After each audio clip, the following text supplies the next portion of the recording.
अगर बृहस्पति नहीं चमके तो बृहस्पतेश्वर महादेव, जहां पर बैठकर बृहस्पति भगवान ने शंकर भगवान की आराधना करी है, रोज गंगा जल जाना, गंगा जल लेकर आना, शिव जी की आराधना करना, एक शिवलिंग का निर्माण करा, उसकी आराधना में बृहस्पति भगवान डूब गए, उसकी आराधना में बृहस्पति महाराज निरंतर लगे रहे। और इतनी आराधना बृहस्पति महाराज ने करी, इतनी आराधना कर काशी में करी। बृहस्पतेश्वर महादेव काशी में विराजमान। कौन से महादेव? जम के बोलिए जरा। बृहस्पतेश्वर महादेव काशी में विराजमान है, जो अंगूठी में पुखराज नहीं पहन सकते, जिनकी भाग्य रेखा उल्टी चल रही हो, बृहस्पति चमक ही नहीं रहा हो, जिस काम में हाथ डालते हैं वो काम पूरा ही नहीं होता हो, तो एक बार काशी जाना, बृहस्पतेश्वर महादेव का स्पर्श करना, उनका अभिषेक पूजन करना और उनका स्पर्श कर कर एक बेलपत्र ब्राह्मण देवता से मांग कर लेकर जाना कि इन बृहस्पतेश्वर महादेव से मुझे एक बेलपत्र दे दो।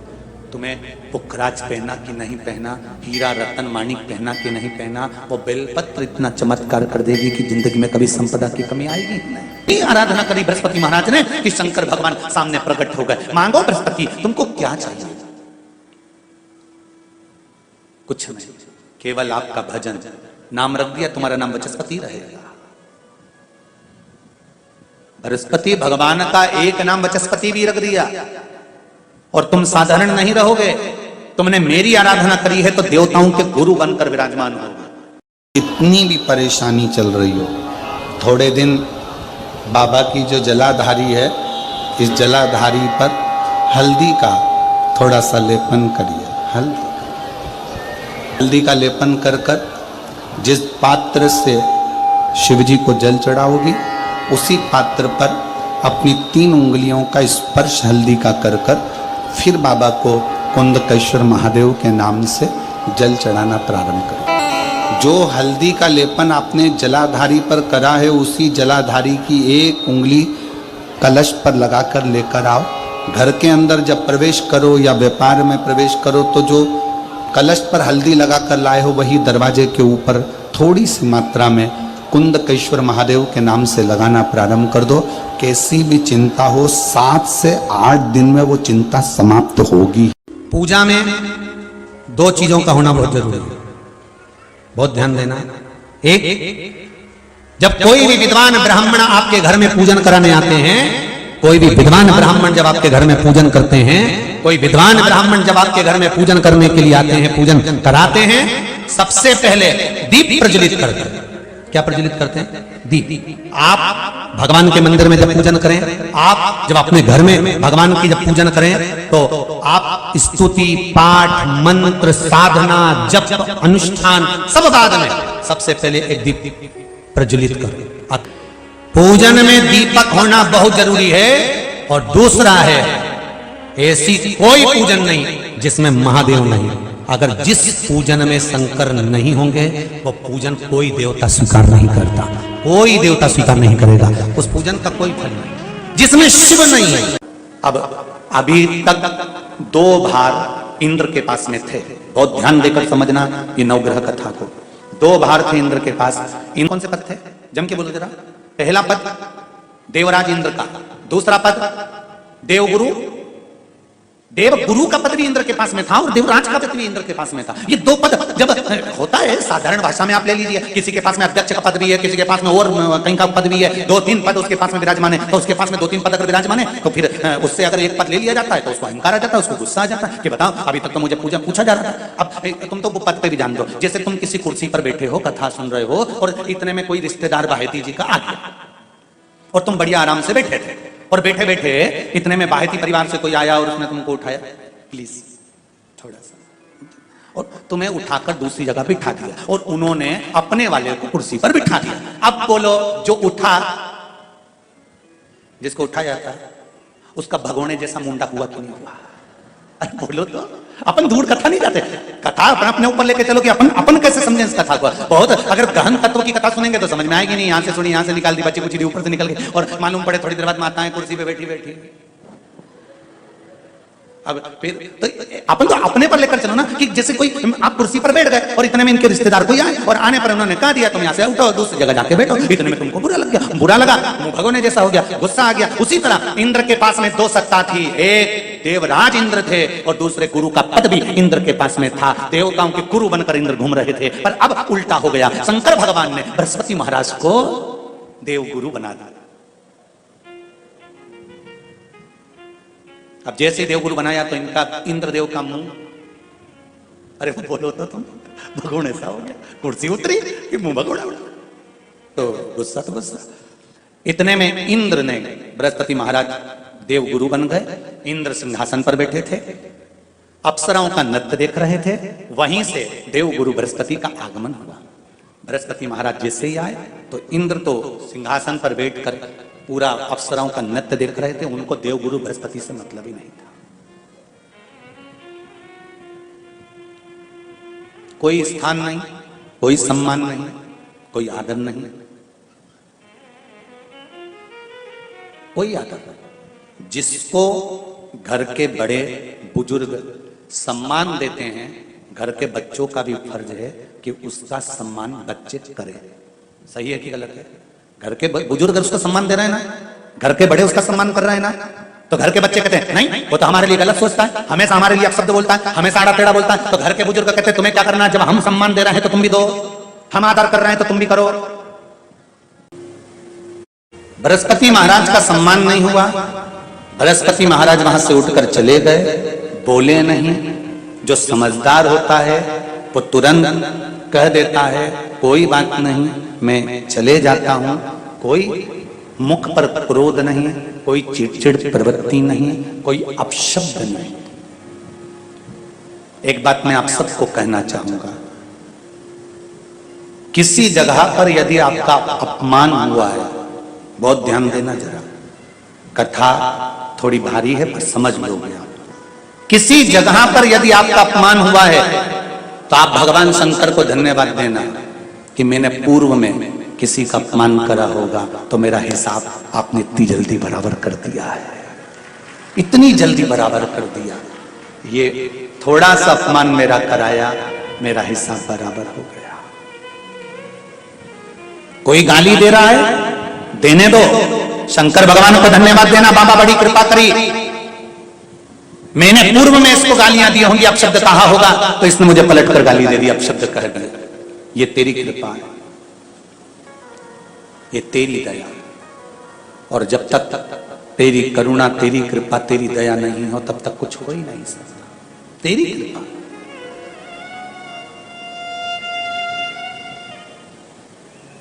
भगवान से कहो, हे देवाधिदेव महादेव, मैं ये नहीं कहता कि मुझे रोने मत देना,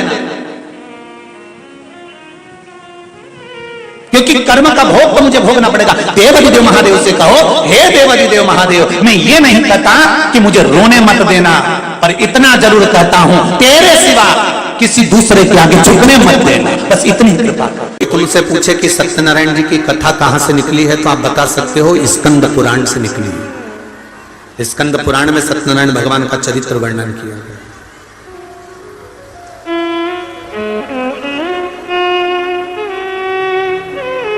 कितने लोग हैं जिनके यहां सत्यनारायण भगवान की कथा होती है? कभी तो हुई होगी, हुई है? चलो रखो।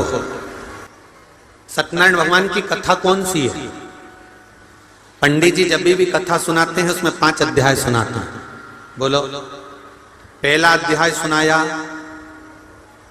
एक ब्राह्मण के घर पर एक लक्कड़हारे ने कथा सुनी। बोलो सही है कि गलत है? दूसरा अध्याय, फिर कथा सुनकर उसने कथा सुनी। फिर तीसरा अध्याय, उसने कथा सुनकर उसने कथा सुनी। फिर चौथा अध्याय, उसने कथा सुनी और उसने कथा सुनी। पर वो कथा थी कौन सी? जो सत्यनारायण जी की थी, जो सबने सुनी, पर आज तक वो 5 अध्याय में नहीं आई। तो वो कथा कौन सी थी? तो कोई तुमसे पूछे तो कह देना, शंकर भगवान को जानने के लिए ब्रह्मा और विष्णु ने ढूंढना प्रारंभ करा। भगवान विष्णु नीचे गए, ब्रह्मा ऊपर गए, केतकी का फूल, गाय, सबको लेके ब्रह्मा जी आए।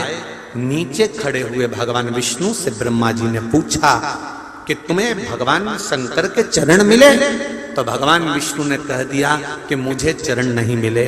शंकर भगवान के सामने भगवान नारायण ने सत्य बोल दिया था, इसलिए उनका नाम सत्य नारायण हो गया।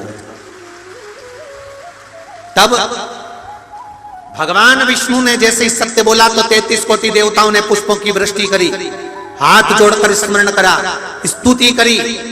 एक सुंदर कलश को सजाकर उस पर श्रीफल रखकर आम पत्र को लगाकर केल पत्र के साथ में भगवान विष्णु की आराधना करना प्रारंभ करी।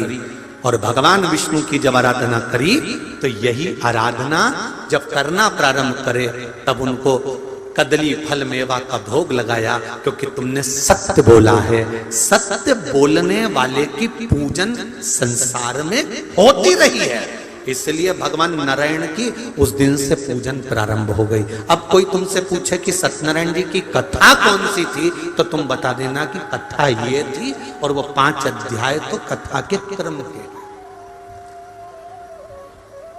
आपने जितनी बार भी सत्यनारायण जी की कथा सुनी होगी उसमें बताया होगा, उन्होंने कथा करवाई तो उन्होंने कथा करवाई तो उन्होंने कथा करवाई। वो कथा कौन सी थी? वो कथा ये। अब भगवान विष्णु ने ब्रह्मा जी से पूछा, आपको भगवान शंकर का सिर मिला? हाँ। आकाशवाणी हो गई शिवलिंग में से, ये ब्रह्मा झूठ बोल रहा है।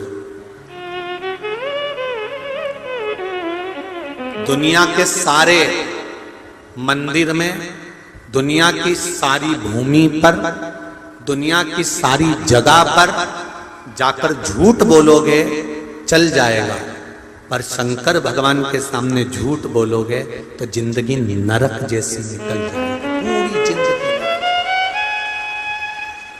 ये अदालत, ये पंचायत, ये पंच, ये तो सब बाद में बने। इससे पहले तो गांव के लोग निर्णय कराने के लिए शंकर जी के मंदिर लेके जाते थे। बोलो रे, जितने बैठे हो पुराने, सबको मालूम होगा। जरा सा कोई काम बिगड़ा, चल शंकर जी के मंदिर में उठा गंगा जली और कह दे कि तूने ऐसा नहीं करा। ना पहले पंचायत होती थी, ना पहले अदालत होती थी, ना कोई निर्णायक मंडल होता था, केवल एक निर्णय होता था, शंकर जी के मंदिर में ले जाकर खड़ा कर देते थे और उठा गंगा जली और कह दे तूने ये नहीं करा। कारण क्या था? क्योंकि स्कंद पुराण, शिव पुराण, गर्ग संहिता, लिंग पुराण, नर्मदा पुराण, पद्म पुराण, सारी पुराण एक बात कहती है कि दुनिया में कहीं पर भी झूठ बोल लो, पर शंकर के द्वार पर झूठ मत बोलना। शिव के द्वार पर झूठ बोला तो जिंदगी नरक हो जाएगी। ब्रह्मा जी ने शंकर जी के सामने झूठ बोल दिया। और क्या झूठ बोला? कि मुझे शिव जी का सिर मिल गया। ब्रह्मा जी ने जैसे बोला तो शंकर भगवान ने कहा, ब्रह्मा तुम झूठ बोल रहे हो। ब्रह्मा जी ने बात स्वीकार नहीं करी। ना मानो तो केतकी के फूल से पूछो। केतकी के फूल से शंकर भगवान के सामने भगवान विष्णु ने पूछा, बोल केतकी, क्या ब्रह्मा जी को सिर मिला है शंकर भगवान का? केतकी के फूल ने कहा, ब्रह्मा जी ने तो सिर का दर्शन कब से कर लिया था। केतकी के फूल ने भी झूठ बोल दिया। शंकर भगवान की आकाशवाणी हुई, हे केतकी के फूल, हे केतकी के पुष्प, मैं तुझे श्राप देता हूं, सारे देवताओं पर तू चढ़ेगा पर शंकर भगवान पर कभी नहीं चढ़ेगा। अगर भूल से भी चढ़ गया तो 1000 गौ हत्या के बराबर दोष लग जाएगा। केतकी का फूल सारे देवताओं पर चढ़ता है पर भगवान देवाधिदेव महादेव पर कभी नहीं। उंगलियां खींचने के बाद दो उंगलियां खींचने के बाद एक उंगली का चंदन नीचे जब तीसरी उंगली से आता है तो हम नीचे, कितने भी नीचे अगर खड्डे में भी जा रहे हैं और कर्जे में भी जा रहे हैं, नीचे की उंगली अगर हमने बाद में लगाई है तो हमें ऊपर उन्नति की सीढ़ी पर महादेव चढ़ा ही देता है। ये निश्चितता है त्रिपुंड लगाने की, ये त्रिपुंड लगाने की निश्चितता है हमारी। शिव जी का एक नाम है निर्मलेश्वर महादेव। फिर से बोलो, निर्मलेश्वर महादेव। जब कोई हमको कष्ट देने का प्रयास करता है या हमको तकलीफ देता है या हमको दुख देता है या ऐसा लगता है कि कोई हमें तंग कर रहा है, बहुत दिनों से मेरा ये काम होना था, बहुत दिनों से ये फाइल पड़ी है, उस पर सिग्नेचर होना था, वो फाइल आगे नहीं बढ़ रही, उस फाइल को आगे बढ़ना था या काम होना था, और कोई अड़चन मेरी जिंदगी में जरूर आ रही है, उस जगह पर निर्मलेश्वर महादेव का पूजन कार्य आता है। अब उसको करने के लिए अपने को कोई बहुत बड़ा मंडल नहीं बनाना है, हमें बहुत दिखावा नहीं करना है। केवल 5 वृक्ष की पत्ती को, कितने वृक्ष? बस 5 वृक्ष की पत्ती और एक श्वेत पुष्प, सफेद कलर का पुष्प अशोक सुंदरी वाली जगह पर लगाकर चढ़ा देता है। बस निर्मलेश्वर महादेव का नाम लेकर जब चढ़ाया तो कार्य सफलता की ओर अग्रणी हुई। वो निर्मलेश्वर महादेव प्रत्येक जीव के हृदय में निर्मलता प्रदान करना, प्रत्येक जीव के हृदय में एक सुख का अनुभव करवा देना, प्रत्येक जीव के भीतर एक भक्ति का आनंद प्रदान कर देना। कहीं अगर आपको भी लगता है कि मेरा ये काम होना था, मैंने ये लोन लेने के लिए, मैंने कर्जा चुकाने के लिए, मैंने ये मकान बनाने के लिए, मैंने ये कार्य करने, तो 5 दुर्बा, कितनी दुर्बा? जम के बोलो जरा। 5 दुर्बा, 1 बेलपत्र। कभी अगर मौका मिले जीवन में, 5 दुर्बा, 1 बेलपत्र, 1 अक्षत, 1 चावल का दाना, और तीनों पत्तियों पर लगा हुआ चंदन। बेलपत्र की जो 3 पत्ती होती है, इन तीनों पर लगा हुआ चंदन, दुर्वा, बेलपत्र, चावल का 1 दाना मध्य पत्ती पर रखकर, जब भी आप अपने हृदय से कोई सरकारी गतिविधियों में कहीं फंस गए हो, सरकारी कोई केस चल रहा है, कोई सरकारी चीजों में अगर तकलीफें आ रही हैं, तो शिव का नाम लेकर आप अपना कर्म जरूर करना, मेहनत जरूर करना, कर्म के साथ में शंकर पर विश्वास रखकर 1 अक्षत का दाना, 1 बेलपत्र, 5 दुर्बा हाथ में लेकर शिव का स्मरण कर कर श्री शिवाय नमस्तुभ्यम कहकर, अगर श्री शिवाय नमस्तुभ्यम भी नहीं कह सकते, पंचाक्षर मंत्र नमः शिवाय, षडाक्षर मंत्र ओम नमः शिवाय, या फिर श्री शिवाय नमस्तुभ्यम बोलकर शिव को जो स्थान आपको बताया है, स्थान देखा है ना, फिर ध्यान देंगे, अशोक सुंदरी से शिवलिंग के बीच की जो खाली जगह है, देख रहे हो आप लोग? एलईडीओं पर ध्यान देना, एलईडी और अपने अपने मोबाइल पर अगर आप कथा सुन रहे हो, या यहाँ पंडाल में कथा सुन रहे हो, या आस्था चैनल पर सुन रहे हो, तो वहाँ शिवलिंग, अशोक सुंदरी का स्थान, बीच में जो खाली जगह है, इस खाली जगह पर बेलपत्री और दुर्वा का जो पीछे का भाग है, वो पीछे का भाग अशोक सुंदर की ओर होना चाहिए, अशोक सुंदर की ओर उसका भाग हो जाए, और पत्ती को इस तरह से शिवलिंग और जो खाली जगह है उसके मध्य में रखकर, कोई सरकारी चीज के लिए, कोई प्रशासनिक चीज के लिए, कोई केस के लिए, कोई कानूनी कार्यवाही के लिए, कोई तकलीफ में घिरे हुए हो, तो उस स्थान पर ये बेलपत्र केवल 1 बार चढ़ाकर बाबा से विनती करना, बाबा उसको स्वीकार जरूर करेगा, कार्य सफल जरूर करेगा। 1 बेलपत्र शिव भक्ति के लिए, 1 बेलपत्र विचार कर लिया। कई माताएं कहती है मेरे बेटे की शादी नहीं हो रही, कोई कहता है मेरी बेटी को ब्याह नहीं हो रहा, कोई कहता है हमारी बहू को संतान नहीं हो रही, कोई कहता है ये वाला रोग आ गया, बीमारी आ गई, ये हो गया, वो हो गया। हम उनसे कहते हैं तुम जब तक अपना समझ कर रखोगे, तुम कहोगी मेरे बेटे का ब्याह नहीं हो रहा, तो वो नहीं होगा, बेटा तुम्हारा है। तुमने कह दिया मेरी बेटी का ब्याह नहीं हो रहा, वो नहीं हो रहा क्योंकि बेटी तुम्हारी है। तुम कह रहे हो मेरा रोग नहीं मिट रहा, तुमने जान लिया कि रोग मेरा है। तुम कहते हो मेरे यहाँ संतान नहीं हो रही, मतलब तुम जानते हो कि मेरा है। जिस दिन तुम्हारे मुख से ये शब्द मेरा निकलना बंद हो जाए और निकलने लगे महादेव तेरी बेटी की शादी कब करेगा, महादेव तेरे बेटे का ब्याह कब करेगा, महादेव तेरे घर की बहू आई है उसको छोरा कब देगा, महादेव तेरे बल पर रोग आया है तू कब हरेगा, तो महादेव भी कैंसर जैसे रोग को मिटा देता है। द्वादशी के दिन चावल क्यों खाओ? क्योंकि द्वादशी के दिन जब हम चावल का पहला गासा खाएंगे, चावल का गासा जैसे हमारे मुंह में जाएगा तो जितने जीव उस चावल में रहेंगे उसको हमारी 1 दिन पहले की एकादशी का पुण्य मिल जाएगा, और वह जीवों का फिर जन्म नहीं होता, वो मोक्ष पा जाते हैं। उनकी फिर कोई जन्म 84 लाख योनि में